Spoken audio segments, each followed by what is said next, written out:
Praise the Lord.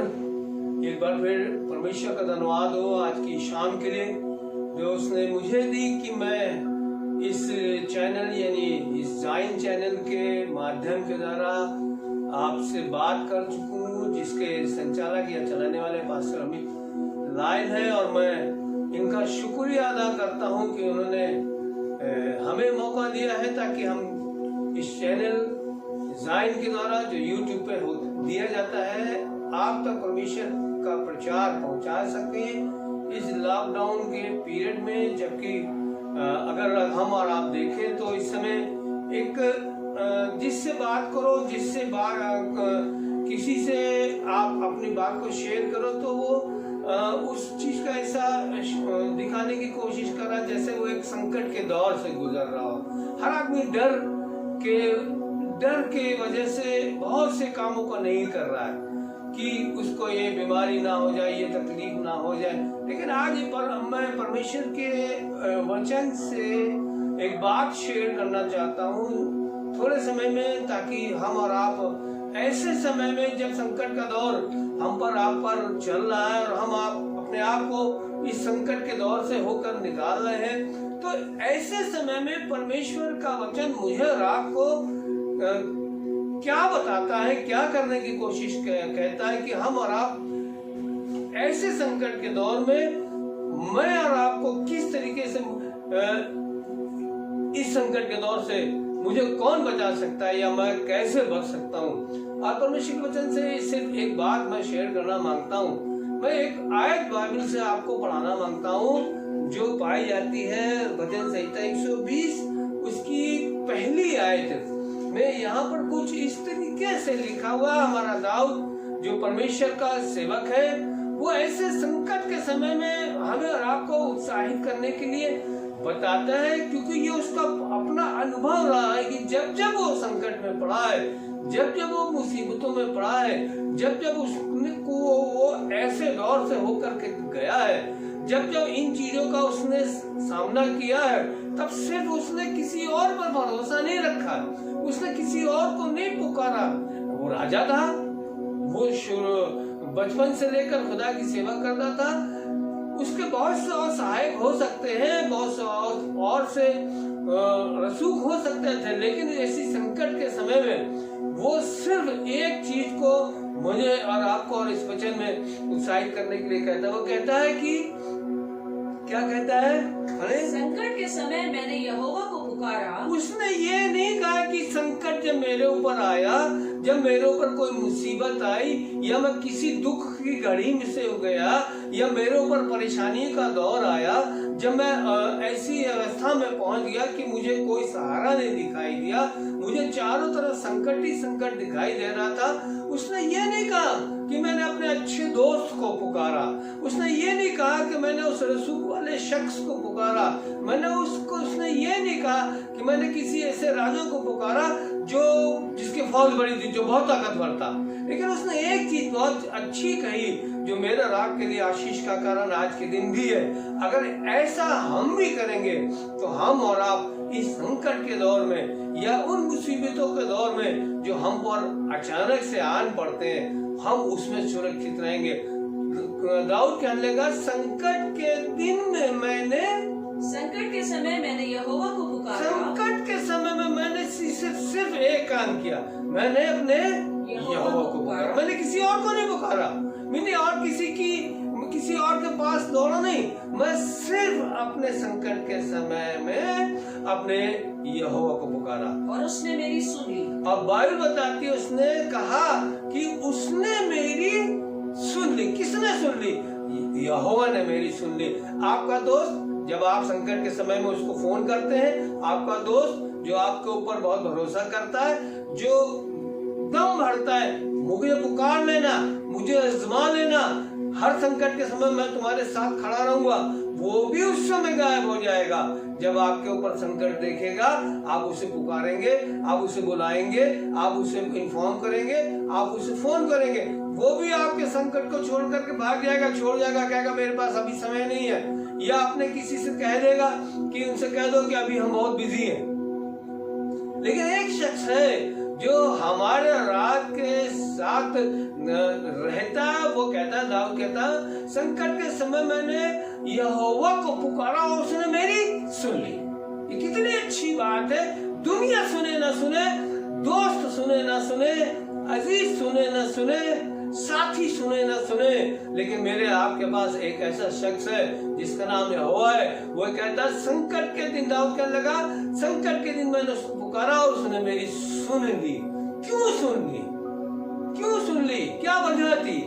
इसलिए कि Bible बताती है कि यहोवा एक ऐसा परमेश्वर, शायद दोस्त आपका आपके मुसीबत के समय छोड़ के चला जाए, शायद आपके साथी संकट के समय आपको आपके साथी छोड़ के चले जाए, लेकिन ये एक ऐसा यहोवा, एक हमारा आपका एक ऐसा शख्स है, एक ऐसा खुदा है जो बाइबल जिसके बारे में बताती है। भजन संहिता 46 उसकी पहली अगर आयत पढ़े और उसमें आप इस चीज को देखने पाएंगे। क्या उसमें लिखा हुआ है कि संकट के समय अति सहज से मिलने वाला मेरा परमेश्वर है। अगर आप इसको पढ़ें, देखें, क्या लिखा हुआ है? परमेश्वर हमारा शरण स्थान और बल है, संकट में अति सहज से मिलने वाला सहायक। संकट में एक तो वो परमेश्वर हमारा संकट में हमारा शरण स्थान है। जब कोई परेशानी, कोई मुसीबत आती है, लोग कहीं और जाते होंगे, लेकिन जो परमेश्वर से प्रेम करते हैं वो अपने यहोवा पर जाते। दाऊद कहने लगा, मैं तो यहोवा पर जाता था, क्योंकि उसको मालूम था कि यही मेरा संकट के समय मेरा शरण स्थान है। मैं यहाँ पे शरण पाऊंगा, मैं यहाँ पे सुरक्षित रहूंगा, मैं कहीं और सुरक्षित नहीं मिलूंगा। मेरा दोस्त फोन करता हूँ, नहीं मिलता है। संकट के समय मैं उसको पुकारता हूँ, नहीं मिलता। लेकिन बाइबल इसी में आगे बताती है कि अति सहज से मिलने वाला सहायक मेरा सहायक है। ऐसी संकट में, ऐसी मुसीबत में वो मेरा शरण स्थान है, वो मेरा घर है, और अति सहज से मिल जाने वाला मेरा परमेश्वर है। परमेश्वर मेरा राब का ऐसा परमेश्वर है, उस पर मुझे राब पर को भरोसा रखने की आवश्यकता। दाऊद कहता है, चाहे मैं घोर अंधकार की वादियों से होकर चलूं तो भी हानि से न डरूंगा। क्यों नहीं डरूंगा भाई? हम थोड़ी सी मुसीबत आती है, डर जाते, हम थोड़ी सी तकलीफों के दौर से गुजरते, डरने लगते।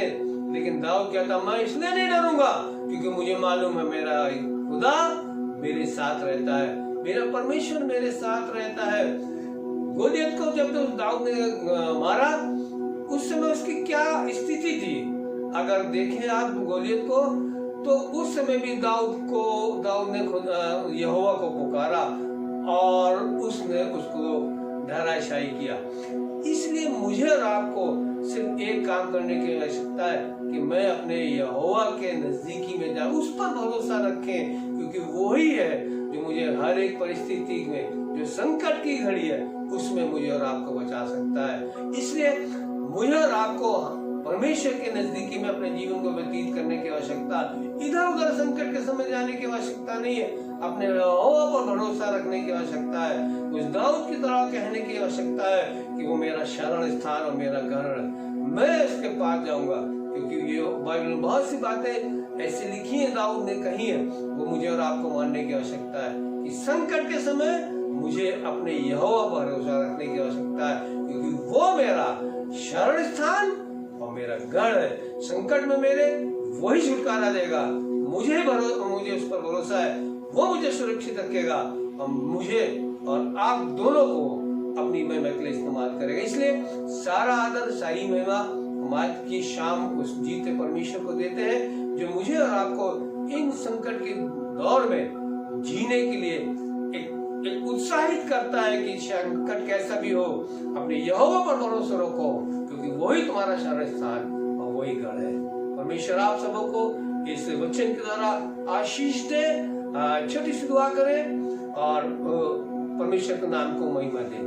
हमारे जीवित सामर्थी परमेश्वर, एक बार फिर हम आज की शाम में आपका धन्यवाद देते हैं, दुआ करते हैं प्यारे खुदावंद, इस समय उन लोगों के लिए जो अपने आप को निराशा में डूबे हुए, शायद इस संकट की घड़ी में वो यही सोच रहे हैं कि कौन हमें बचाएगा, लेकिन आज हम इस वचन के माध्यम से उन्हें उत्साहित करना चाहता हूँ कि प्यारे खुदावन वो अपना भरोसा तुझ पर रखें, जैसा दाऊद कहता है कि संकट के समय वही मेरा शरण स्थान और वो मेरा गढ़ है। इसलिए मैं यही चाहता हूँ प्यारे खुदावन कि तू इन निराशा में आशा बन के प्यारे खुदावन इन सबों के साथ रहे और अपनी इन संकट के घड़ी में प्यारे खुदावन तू उनका अति सहज से मिल जाने वाला परमेश्वर है, ताकि वो अपने आप को कभी अकेला ना समझे। वो यही कहे कि मुझे मालूम है कि मेरा छुड़ाने वाला जीवित है। इसलिए सारी बातों में खुदावन हम आपका धन्यवाद देते हैं और आप ही के सामर्थ्य नाम में होकर दुआ को मांग लेते हैं। आमीन। Praise the Lord. मैं धन्यवाद देता हूँ इस ज़ायन चैनल का, जिसके माध्यम से मैंने अपनी इस बात को संकट के समय में हमें जो आपको कैसे रहना है और कौन हमको इस संकट के समय बचा सकता है, इसके माध्यम से मैंने आपको पहुंचाने की कोशिश की। और धन्यवाद देता हूं इस ज़ायन के ऑर्गेनाइजर के लिए, पास्टर अमित लायल के लिए, जिन्होंने ये वीडियो उठाया कि इस लॉकडाउन के पीरियड में परमेश्वर के वचन को हम तक आप तक इस माध्यम के द्वारा पहुंचाए। इसलिए जब ये वीडियो आपके पास यूट्यूब के माध्यम से आता है तो इस ज़ायन चैनल को आप सब्सक्राइब करें, शेयर करें और लाइक करें, ताकि ये इस बड़े काम को और ज्यादा बढ़ा सके और ज्यादा खुदा के सामने ला सके। परमेश्वर आप सबको बरकत दे। Praise the lord. God bless you. घर में रहे, सुरक्षित रहे।